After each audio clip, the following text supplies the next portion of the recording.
बिस्मिल्लाहिर्रहमानिर्रहीम सल्लल्लाहु अलैहि वसल्लम। इस्लामियात 202 लेक्चर नंबर 10 अहादीस and it's sciences part 2 module number 1 है।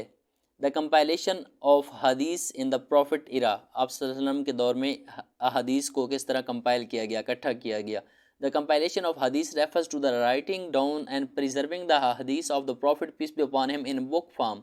कि कंपाइलेशन का मतलब ये है कि अहादीस को किताब की शक्ल में लिख लेना, such as hadith collection of हज़रत अबू हुरैरा रज़ियल्लाहु अन्हु and other companion रज़ियल्लाहु अन्हु। मिसाल के तौर पर जो अहादीस कलेक्शन है वो हज़रत अबू हुरैरा रज़ियल्लाहु अन्हु की या दूसरे सहाबा कराम की। तो बेसिकली कि अहादीस को किताब की शक्ल में लिखना। 11,000 companions names and science exist in written form today. कि आजकल के दौर में 11,000 कमो बेश आपको किताबें मिल जाती हैं, साथियों की लिखी हुई, सहाबा कराम की लिखी हुई किताबें आपको मिल जाती हैं अहादीस की। Each of them conveyed some or other part of the sayings actions and events of the prophet peace be upon him to others. इनमें से हर एक बुक जो है वो आप सल्लम के अहादीस को, आप सल्लम के आमाल अफ़ाल को, आमाल को और आप सल्लम के तमाम कामों को या जो एक्शन उन्होंने किए, जो बातें उन्होंने की, वो दूसरे लोगों तक पहुंचाती हैं। ठीक हो गया। आगे जी, हज़रत अनस रज़ियल्लाहु अन्हु says that when we used to hear a hadith from the Prophet peace be upon him, we would repeat them together until they were memorized। कि जब हज़रत अनस रज़ियल्लाहु अन्हु फरमाते हैं कि जब हम आप सल्लम से अहादीस सुनते थे तो हम उनको याद कर लेते थे, हम उनको दोहराते थे, जब तक दोहराते रहते थे जब तक वो हमें याद हो जाती थी। आगे जी, हज़रत अबू सईद खुदरी रज़ियल्लाहु अन्हु says that we used to listen and write hadith while sitting around the Prophet peace be upon him। कि हज़रत अबू सईद खुदरी रज़ियल्लाहु अन्हु फरमाते हैं कि हम आप सल्लम के नज़दीक बैठते और अहादीस को सुनते और उनको याद करते थे। तो ये आपको बता रहा है कि किस तरह अहादीस को किताब की शक्ल में महफूज किया गया और सहाबा कराम का इसमें क्या किरदार था। तो मुख्तलिफ सहाबा कराम ने अपनी किताबें लिखी, आप सल्लम से अहादीस को सुना और उनको महफूज किया और फिर लोगों तक पहुँचाया। ठीक है। The commandments of the prophet peace be upon him for the writing of हदीस। कि आप सल्लम की क्या हिदायत थी कि अहादीस को लिखने के लिए, कि क्या आप सल्लम की इजाज़त थी कि अहादीस को लिखा जाए, या सिर्फ याद रखना ही मकसूद था। हज़रत अब्दुल्ला बिन अमर रज़ियल्लाहु अन्हु says that I attended the company of the Prophet peace be upon him and said that I want to narrate his hadith if you like। कि हज़रत अब्दुल्ला बिन उमर रज़ियल्लाहु अन्हु फरमाते हैं कि मैंने आप सल्लम की कंपनी में बैठा था और मैंने आप सल्लम से अर्ज़ किया कि अगर आप इजाज़त दें तो मैं आपकी अहादीस को लिखना चाहता हूँ। I also intend to take help from my hand। मैं अपने हाथ से मदद लेना चाहता हूँ, मैं हैंड राइटिंग करना चाहता हूँ, साथ साथ याद करने के साथ साथ कि मैं आपकी हदीस को याद भी करूँगा और उसके साथ साथ मैं उसको लिखना चाहता हूँ। आप सल्लम से पूछा तो the prophet piece upon him said, तो आप सल्लम ने इरशाद फरमाया, इफ़ इट इज़ माई हदीस take help with your heart as well as your hand. कि जब मेरी हदीस की बात होती है तो अपने दिल के साथ अपने हाथों से भी काम लो। कि मतलब इसका मतलब ये बनता है कि आप सल्लम ने खुद सहाबा कराम को अहादीस को लिखने की इजाज़त दी थी। आगे जी, अब्दुल्ला बिन Abdullah bin Umar bin Al us said what I used to hear from the messenger of Allah peace be upon him, I used to write it down with the intention of remembering it, but the Quraysh forbade me and said you listen to what you hear from the messenger of Allah।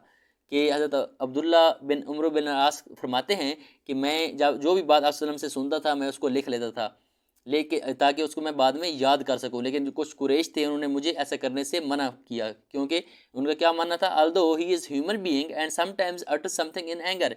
उनका ख्याल ये था कि बाज़ दफ़ा आप सल्लम गुस्से में होते हैं तो वो कोई चीज़ बोल, अगर गुस्से में कोई चीज़ बोल दें तो उसको ना लिखा करें। लेकिन सो आई गेव अप राइटिंग, तो ये बात सुनकर कुरैश की लिखना छोड़ दिया। लेकिन बाद में then I mention it to the prophet peace be upon him, बाद में आप सल्लम के सामने इस बात का जिक्र हुआ तो आप सल्लम ने क्या फरमाया, whatever you hear from me, कि मुझसे आप जो भी बात सुनो, राइट इट डाउन, उसको लिखो, by the one in whose power is my soul, बेशक जिसकी कब्ज़ा कुदरत में मेरी जान है, nothing but the truth comes out of my tongue. आप सल्लम ने फरमाया कि जिसकी कब्ज़ा कुदरत में मेरी जान है उसकी कसम कि मेरी ज़ुबान से जो भी निकलता है वो सच होता है, तो गलती की कोई गुंजाइश नहीं है। तो ये आपने देख सकते हैं कि किस तरह अहादीस को कलेक्ट किया गया। बेसिकली मकसद इस लेसन का यही है कि अहादीस को आप सल्लम के दौर में, सहाबा कराम के दौर में और उसके बाद के दौर में किस तरह महफूज किया गया किताबों की शक्लों में और किस तरह लोगों तक पहुँचाया गया। ये सारा लेसन इसके ऊपर बेस करता है। Letters of the prophet peace be upon him era, कि कुछ खतूत जो लिखे गए आप सल्लम के दौर के अंदर। Doctor Hamidullah the renowned historian of Islamic world has stated that about 300 letters of the prophet era has been compiled, कि आप सल्लम के दौर में कमो बेश 3,000 से 300 लेटर्स 300 लेटर्स के 300 से ज़्यादा खतूत किताबत जो हैं वो खतूत जो हैं वो लिखे गए। उसमें से क्या क्या चीज़ें थी?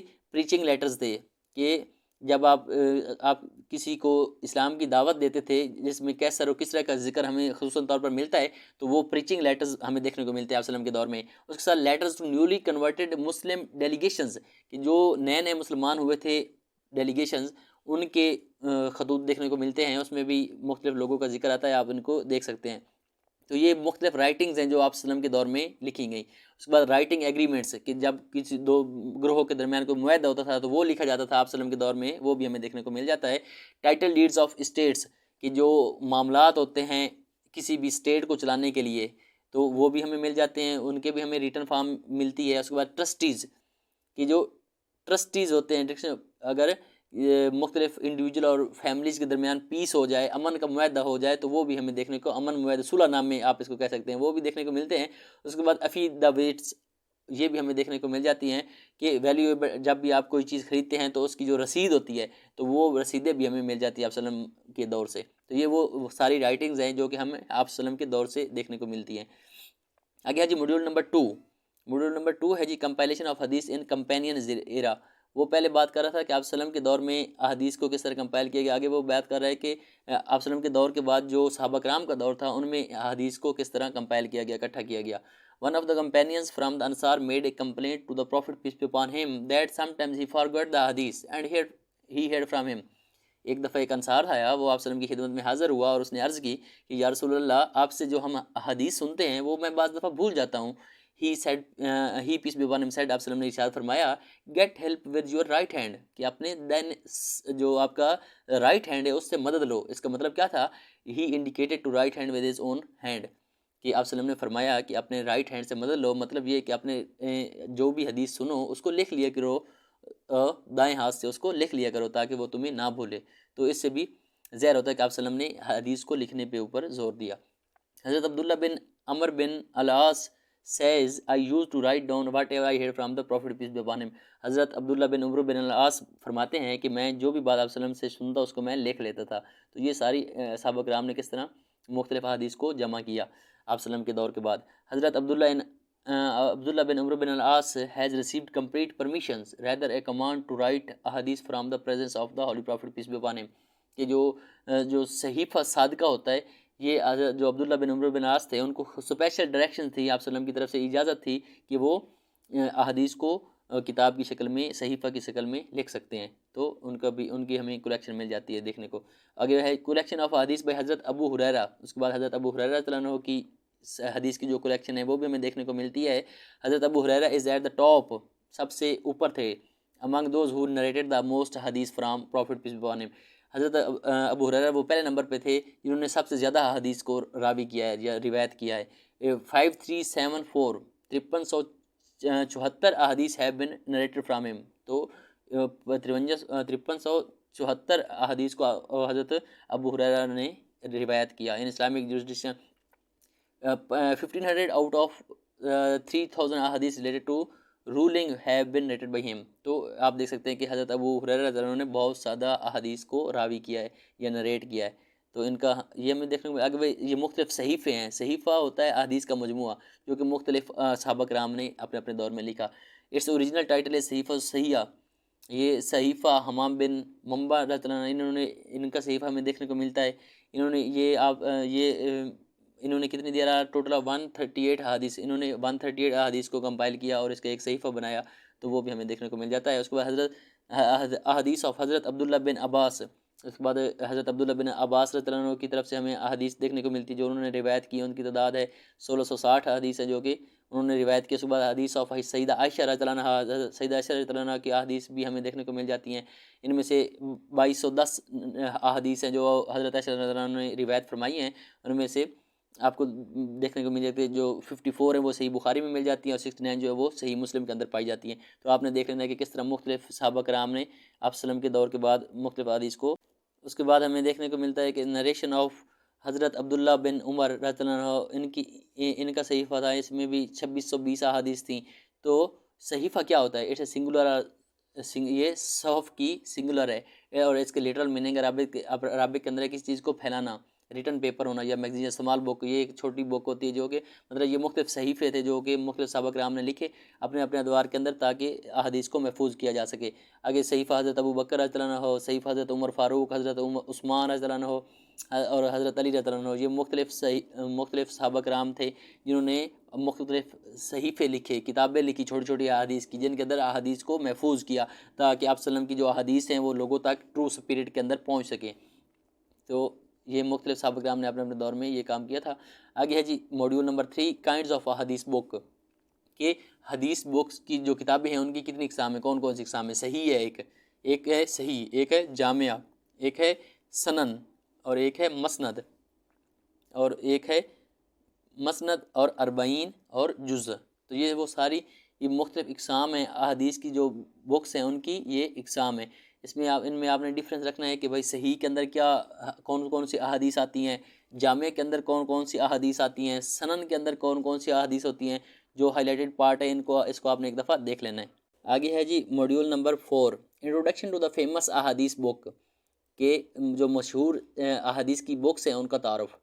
सिहा is the plural of sahih and Sitta, कि जो सिहा है वो एक प्लुरल जमा है सिहा की, सही की और सित्ता की। And Sitta means 6 in the Arabic language, और सित्ता का मतलब होता है अरबी ज़बान के अंदर 6। The term Sihah Sitta refers to the 6 book of हदीस, कि जो एक टर्म यूज़ होती है सिहा सित्ता के नाम से, वो जो 6 किताबें हैं अहादीस की उनको रिप्रेजेंट करती है।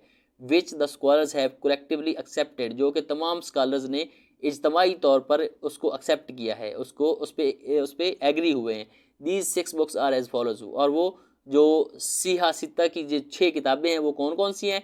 उनमें सबसे पहले नंबर पे है सही बुखारी, अहादीस की बहुत फेमस बुक है, आपको पता है। उसके बाद दूसरी है सही मुस्लिम, तीसरे नंबर पे है जामिया तिरमिज़ी, और चौथे नंबर पे है सुनन अबी दाऊद, और पाँचवें नंबर पे है सुनन नसाई, और छठे नंबर पे है सुनन इब्न माजा। तो ये वो 6 सीहा सीता की वो 6 किताबें हैं जो कि अहादीस की फेमस किताबें हैं, जिसके ऊपर तमाम उलमाए कराम, तमाम मसालिक के उलमाए कराम जो हैं वो मुतफिक हैं, और इनको वो इन पे इस बात पे वो एग्री हैं कि ये जो 6 किताबें हैं अहादीस की, ये बिल्कुल ठीक हैं और इनमें कोई किसी किस्म का किसी को डाउट नहीं है, तमाम लोग इस पे राज़ी हैं। और इनके अभी अगर आप डिटेल देखना चाहें तो आगे आपको डिटेल भी बता रहा है। इनके आपके रावियों का नाम इनका आपको पता होना चाहिए कि भाई सही बुखारी के रावी कौन थे, किसने लिखी। Name of the author of Sahih Bukhari Mohammad बिन इस्माइल अल बुखारी। तो ये आथर हैं, कब पैदा हुए, कहाँ पे पैदा हुए, ये सारी आपको दी हुई, आप इनको एक दफ़ा दे सकते हैं। हो सकता है MCQs में आपके आ जाए कि भाई सही बुखारी के राइटर कौन थे और वो कहाँ पे पैदा हुए थे और किस साल में पैदा हुए थे, तो ये पूछा जा सकता है। और आगे जी डिस्टिंक्शन ऑफ सही बुखारी, कि सही बुखारी की मतलब जो डिस्टिंक्शन है वो क्या है, तो वो ये है कि सबसे ज़्यादा रिसर्च के ऊपर क्वालिटी ऑफ रिसर्च इसकी बहुत ज़्यादा स्ट्रॉन्ग है, तो इसलिए ये पहले नंबर पे है। इस पे तमाम मसालिक जो हैं वो सबसे पहले नंबर पे जो सही बुखारी की अहादीस है उनको वैलिड माना जाता है। दूसरे नंबर पे आती है सही मुस्लिम, उसके आखिर का क्या नाम है, मुस्लिम बिन अल हजाज, सरनेम अब्दुल हसन। तो ये इन्होंने लिखी थी ये किताब सही मुस्लिम है, ये दूसरे नंबर पे आती है वैलिडिटी के हिसाब से जो सही मुस्लिम है। और आगे है जी जामिया तिरमिज़ी किसने लिखी थी, मोहम्मद बिन ईसा बिन सूरा बिन मूसा, तो ये इन्होंने लिखी थी। तो ये तीसरे नंबर पे आती है जो अहादीस की बुक्स हैं। आगे है जी फीचर्स ऑफ जामिया तिरमिज़ी, अगर आप इनको भी देखना चाहें तो देख सकते हैं कि इसकी क्या फीचर्स हैं। और आगे है जी सुनन अबी दाऊद, कि Sunan Abi Dawud name of the author क्या था, सुलेमान बिन अशअत बिन अल असहाक अल सुबहानी। तो ये मुश्किल सा नाम है, आप इसको आपने जहन में सुलेमान बिन, आपने इसको एक दफ़ा याद कर लेना है कि ये मुश्किल सा नाम है, मेरे से तो प्रोनाउंस नहीं हो रहा, तो आपने इसको एक दफ़ा देख लेना है कि इसके जो रावी थे वो कौन थे और कहाँ पे पैदा हुए और इसके फ़ीचर्स क्या थे। तो आपने छोटे छोटे इसके आप फीचर्स भी अगर देखना चाहें तो देख सकते हैं, लेकिन उम्मीद है MCQs में आपके नहीं आएगा। कम से कम इसके जो फीचर्स हैं, आपको इसके आथर का नाम पता होना चाहिए और ये पता होना चाहिए कि भाई 6 किताबें कौन कौन सी हैं और उनकी रैंकिंग क्या है कि पहले नंबर पे कौन है, दूसरे पे कौन है, तीसरे पे कौन है। अगर सुनन नसाई, आथर नेम क्या है जी, अहमद बिन शुएब, तो ये उनके आथर हैं और ये कहाँ पे पैदा हुए ये भी आप देख सकते हैं, फौत कब हुए, पूरी डिटेल लिखी हुई है। आगे इसके भी फीचर्स हैं, सबके फीचर्स हैं, अगर आप फीचर देखना चाहें तो वो भी देख सकते हैं। आगे जी सुनन इब्न माजा, लास्ट बुक जो है, आथर नेम क्या है जी, मोहम्मद बिन यजीद बिन अब्दुल्ला बिन इब्न माजा, तो ये इनकी किताब है। तो आप इस देख सकते हैं और इसके फीचर भी अगर आप देखना चाहें तो देख सकते हैं। तो बेसिकली इस लेसन के अंदर आपको आपसे क्या पूछा गया, इसमें आपको अहदीस के बारे में बताया गया है, आप सल्लम के दौर से लेकर उसके बाद सहाबा कराम के दौर में और उसके बाद आने वाले दौर में किस तरह अहदीस को महफूज किया गया किताबों की शक्ल में, ताकि रहती दुनिया तक लोगों तक ये किताबें पहुंच सके और लोग इससे आप सल्लम की अहादीस से रहनुमाई ले सके। तो बेसिकली इस लेसन में आपको यही बताया गया कि किस तरह आप सल्लम के दौर से लेकर सहाबा कराम के दौर तक और आज तक हम तक जो अहादीस हैं वो किताबों की शक्ल में पहुंची हैं और उनमें कौन कौन सी इस्लाम अहादीस की किताबें हैं और उनकी वैलिडिटी के हिसाब से क्या क्या रैंकिंग है। तो उम्मीद है आप लोगों को समझ आ गई होगी। मजीद अगर आपको कोई क्वेश्चन होता है तो कमेंट सेक्शन में ज़रूर पूछा करें। अपना ख्याल रखिएगा और अपने चैनल का भी। अल्लाह हाफिज़।